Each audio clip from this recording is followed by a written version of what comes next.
Previously in Part 4, do you think I'm still the one responsible for his demise?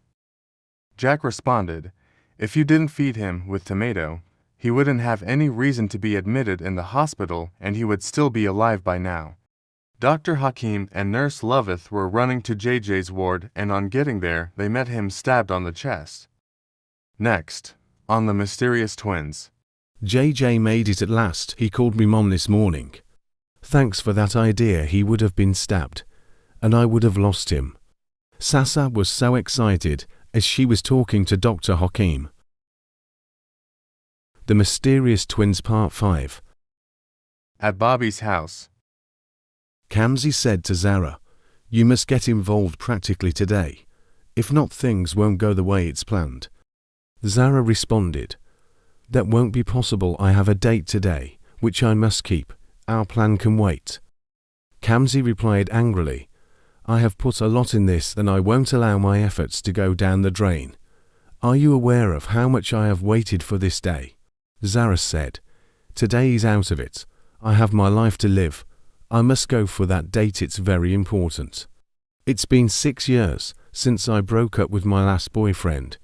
I won't allow this opportunity to slip out of my hands for any reason. Kamzi responded saying, if you mess this plan up today, I promise I would mess you up. Zara left for her room to dress up for her date.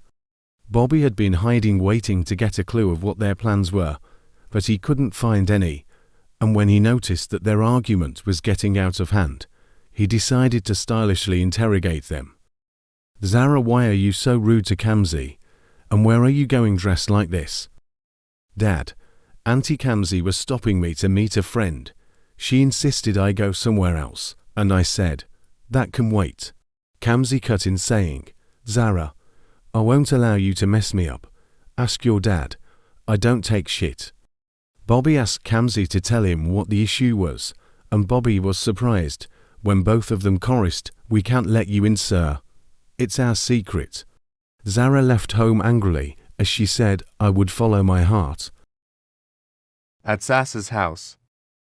Patricia called Sasa saying, it's 11 p.m. already and Jack is not back home since yesterday.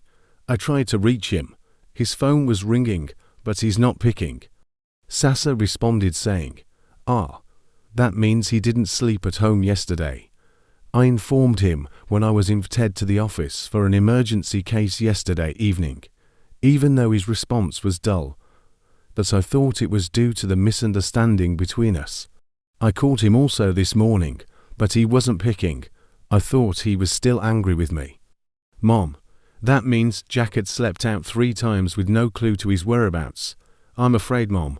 I'm so scared to face another challenge. My daughter, you don't have to judge him so fast like that. Jack had been a wonderful person, so we need to know what's eating him up before we conclude. I know you have a lot going on with you, but don't worry, you will sure be fine. Sasa said, okay, Mom, I would try to reach him also and get back to you. Patricia sat on the couch, their sitting room, dozing, while waiting for Sasa's response or Jack's arrival, and she was there till the next day. At Joy's house. Joy was dancing to a cool music in her sitting room alone as she said, I won at last.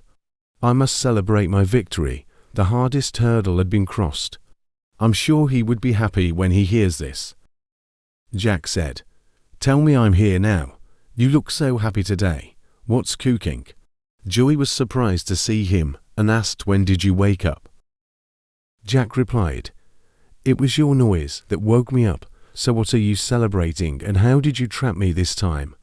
Joy laughed as she said, I told you you are mine, and I won't allow you to go away from me this time. Don't bother to know what I did. Just play along with me, and you'll be fine. Jack responded, I'm going home to my wife Sasa. My anger with her has nothing to do with my love for her.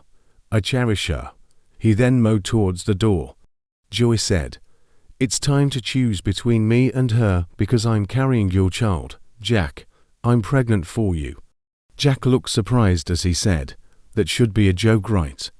I can't remember making love to you, so what are you talking about? Joy smiled and said this pregnancy was the result of our reunion at that hotel, and you've been with me for 2 days now to seal up what you started. Jack moved closer to her as he said, I can't father your child. I'm a married man, and you know it. So get rid of that thing in your womb now or else. Joy replied, or else what? The only else here is to show the world how you made love to me. I have everything recorded. I will surely keep this pregnancy, and together we would raise our child.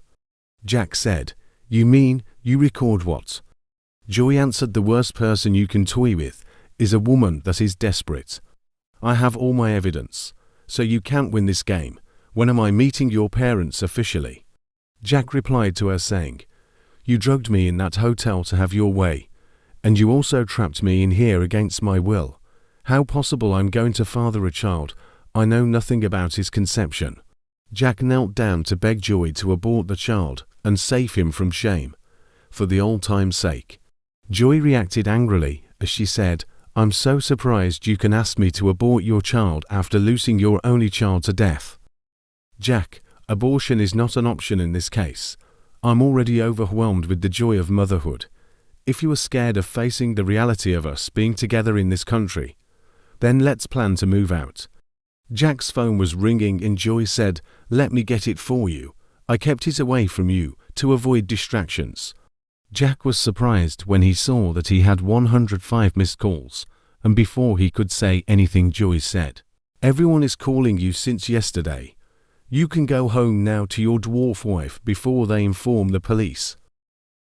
At the police station. The police officials who were watching the footage from the CCTV camera were happy at the sight of a human figure who entered JJ's private ward, covered his head with hoodie. He brought out a dagger, and as he was moving towards JJ's bed, there was a total light out for 40 seconds, and when the light was restored, JJ had been stabbed on the chest with a black kitchen knife.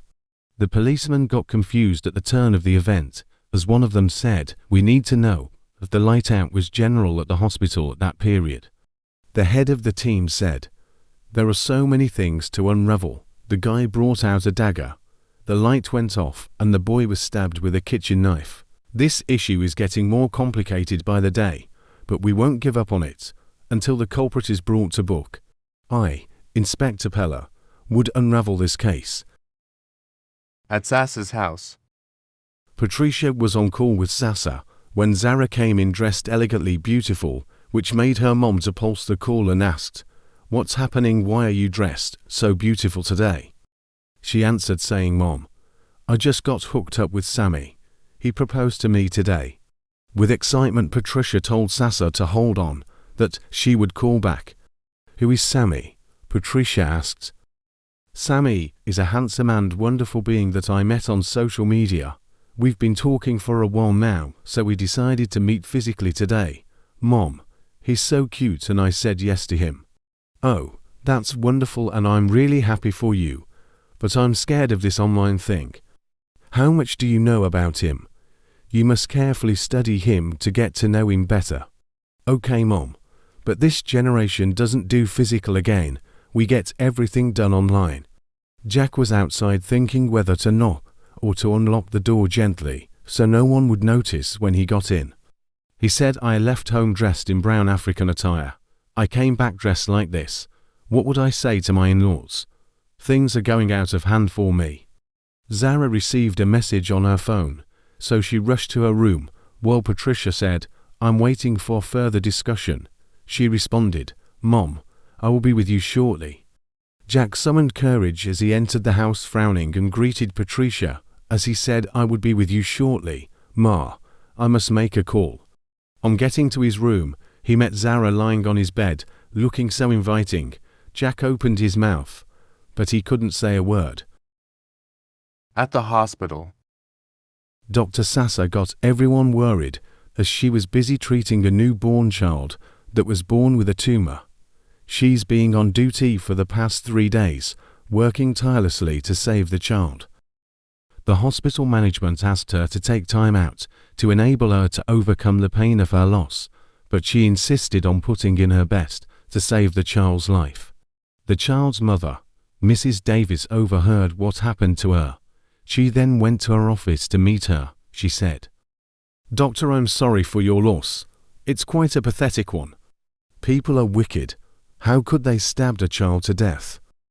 Sasa replied, "Thank you, madam. My God would surely judge them." "Doctor, I think you need a time out for healing. Allow other doctors to take over my child's case," Mrs. Davis said. "I'm the only one in this hospital that can handle such case, except you want to take the child abroad. And that would cost you so much money. Your child's case is a critical and deadly one that kills in a short time, and I can't stand losing another child to death. Allow me to do the best I can, so that your child would live a normal life," Sasa replied. "May God bless you, doctor, for this sacrificial attention in giving my child. Thanks so much." Sasa replied saying, "It's my duty to save life, and that's the purpose of my living. I pray for a speedy healing for your child." At Bobby's house. Kamsi was sitting on a couch in the sitting room and had been on a call for more than 30 minutes without giving any audible response to the caller. She and Bobby were having conversation at the time the call came in, and Bobby was getting impatient already, and he was showing some body languages to react to her. He increased the volume of the TV and was moving in and out of the sitting room just to distract her. When he noticed that the call was taking longer time, he asked Kamsi to end the call. Kamsi was responding with a hand sign that the call would soon end, but Bobby couldn't control his anger anymore as he said, "What kind of rubbish call is this? You haven't said anything since the call started. What's going on? You must end this call right now." Kamsi cut the call as she said as planned. Her response to the caller increased the intensity of Bobby's anger, and he said, "What are you planning? What are you up to? I hope you are not involving Zara, my daughter, in this your scheming. All I've heard from you ever since you came was, as planned, our move, it's a deal. What's all these?" Kamsi responded in anger and said, "It doesn't concern you. Stay out of my business." Bobby said, "I know you. I know the stuff you are made of. You are dubious, cunning. In fact, you are deadly. I can't forget what you did to your roommate Rosaline when you were in the college, all because you wanted her boyfriend by all means." Flashback to when Kamsi was in the college. Rosaline said to Daniel, "The test result said, I'm 3 weeks pregnant. What are we going to do now? We still have a semester to go. I would have loved this pregnancy to come at the time we are about to travel out of the country." Daniel replied saying, "I would tell my parents about it. Maybe we should do our formal introduction now, since all our travel papers were ready. After all, it's my mom's request." "Okay, please be fast about it before everyone would notice me," Rosaline replied. "I will be going home tomorrow to inform my parents about this new development. I would stop by to give you the birthday gift my brother sent to you from UK." Kamsi was hiding somewhere listening to their conversation.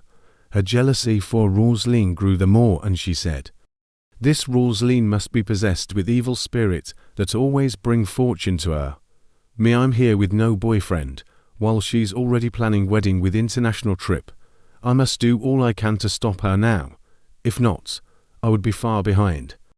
The next day, Rosaline was invited by one of the lecturers to his office to defend her exam result, because the lecturer was told that she copied all her answers from the person sitting beside her in the exam hall. Shortly after she left the room, Daniel came in looking for her, and Kamsi said, "She's not in. Is there any message for her?" Daniel responded by giving the gift to her, and he said, "Please give this to her. Tell her I would be back to school tomorrow." Kamsi replied saying, "How are you sure the pregnancy is yours?" Daniel was shocked at her saying, as he said, "Rosaline said nobody knew about it. So how did you know?" Kamsi said, "Rosaline is my roommate, and I know her better than you do. I knew about your mom's request for pregnancy before traveling. I knew how she got herself pregnant. I knew all her boyfriends within and outside the campus.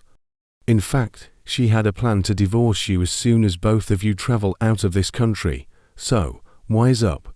You are about to father another man-child Daniel was in deep confusion and couldn't think through on what to do or say. Then Kamzi said, Daniel, my love, I'm different from every other girl and I'm a better option for you. I'm a good girl from a good family, and both of us will make a perfect match. Daniel responded saying, was that the reason for all these? Kamzi said, it's my decision to help you before you are doomed. Daniel left the room confused and decided not to go to his parents' house again that day. Immediately he left the room. Kamzi made a call and said it's time. As Daniel was going back to his apartment, which was outside the campus, a group of cultists double-crossed him on the road and beat him to pulp. As one of them said, "Stay away from Rosaline. She's carrying my child. Stay away, else I kill you." Daniel was rushed to the hospital, and he told everyone not to tell Rosaline where he was. He wrote a letter to Rosaline, warning her to stay away from him, and also told her to take the pregnancy to the rightful owner. He made mention how he got to know her evil plans and said he had informed his family about it. "I and my family don't want to see you again. Please keep off."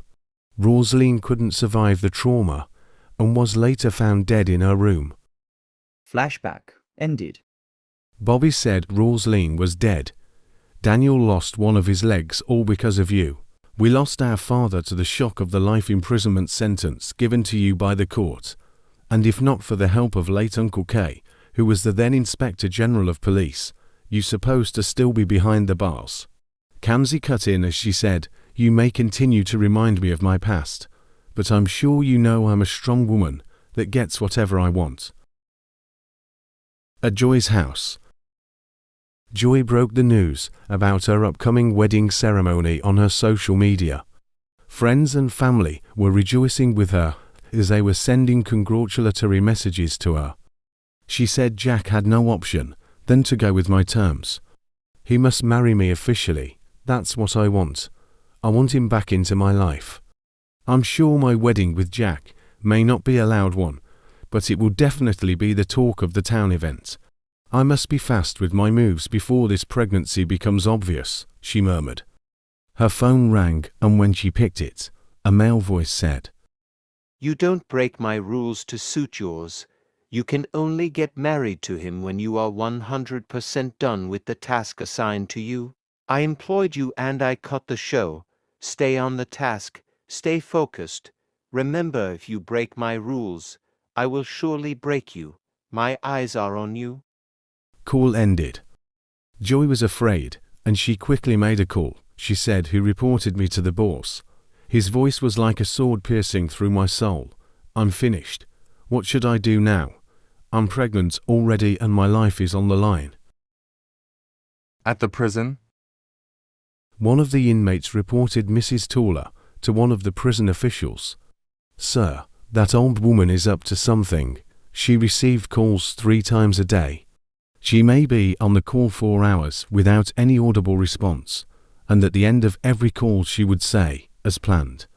The official, Mr. Martin, said, "You are the second person reporting this matter to me.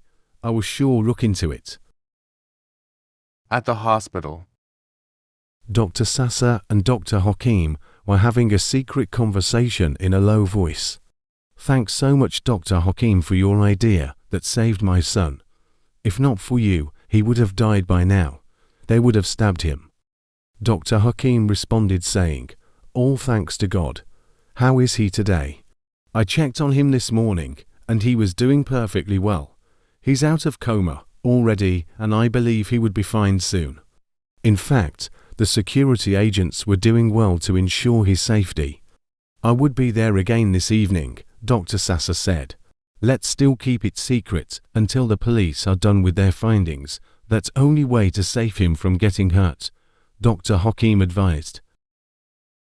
At Bobby's house. Kamzi was bored at home because she wasn't talking to Bobby because of their misunderstanding. And Zara, her bestie, was not yet back home, so she decided to stroll out. As she was walking slowly on the road, 2 hefty guys stood beside her at each side, and one of them said, "Why have you been avoiding my calls? You gave us job. We risked our lives to carry it out as specified by you. And you refused to pay us our balance as agreed. We give you 24 hours to pay up. If not, we would do the next on our agenda. Be warned. Kamsi was calling them to explain herself to them, but both of them left without giving her audience. At Sas's house. Zara said, "Why are you surprised? Are you Virgin Joseph? I know you are at everybody's service, and coming for mine shouldn't be a crime." Jack responded saying, "What's the meaning of this? Get out of my room. This is my matrimonial bed." Zara replied saying, "I'm aware of that. After all, she's my sister and I can relieve her of her duty. In fact, the first day I set my eyes on you, I knew you belonged to me." Jack said, "God forbid, I can't cheat on my wife. Get out of my room or I invite your mom here." Zara said that would be nice, because you will have to tell everyone who owns the female underwear that dropped from your pocket some times ago. The size wasn't Sassy's size and you didn't sleep at home as well, so prove your innocence and I will leave you alone. Jack's phone rang and it was Joy calling. Zara snatched the phone out of Jack's hand and Joy said, "Hello my darling Jack." Zara replied, "Who's this and who do you want to speak with?" Joy answered angrily, "Give this phone to Jack right now. I need to talk to him about something important and it's very urgent." Zara replied, "Who's this please?" Joy was fed up and cut the call. Jack said to Zara, "You shouldn't have answered my call. It's not proper." Zara replied, "I just want to prove to everyone that you belong to me now, and they should keep off you." Jack sighed as he said, "I have a lot going on with me right now. Please don't complicate things for me." Zara replied saying, "Jack my love, just promise me my dose. Then I would leave you to freshen up." Jack said, "Okay, I promise, but I would like to explain things to you first." As she was about to come out of Jack's room, someone knocked at Jack's room door. Jack and Zara stared at each other in fear. Then Jack asked, "Who's at the door please?" To be continued. Next on The Mysterious Twins Part 6. "I've waited for this all my life.